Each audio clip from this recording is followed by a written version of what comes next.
كمان امبارح برضو ما جبت سيره وفاه الاستاذ الدكتور ابراهيم الفقي، لان الحقيقه ما كانتش لسه طلعت معلومات. هو الخبر احنا عرفناه الظهر كده، بس انا كنت عايز استنى معلومات ايه اللي حصل. حكايه غريبه انه يتحرق في بيته، يعني حصل ايه؟ ده بيت هو بنيه وعايش فيه وعامله عياده للطب النفسي.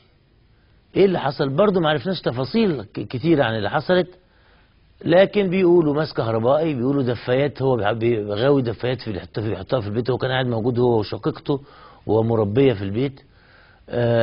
وماتوا اعتقد في الغالب انهم ماتوا مخنوقين، لان هو الظاهر انه عنده البيت الداخلي فيه فيلا، فيبدو ان السلم ده ولع عشان خشب طبعا، ولع فما قدرش ينزل عليه من فوق. ففي الغالب انهم ماتوا للاسف، يعني الله يرحمهم، ماتوا مخنوقين.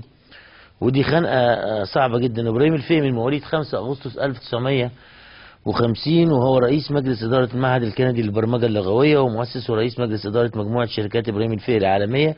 وهو حاصل على درجه الدكتوراه في علم الميتافيزيقا من جامعه ميتافيزيقا بلوس انجلوس بالولايات المتحده الامريكيه، وكان يتقلد عده مناصب، يعني الله يرحمه ويحسن ليه، هو وشقيقته والمربيه بتاعته.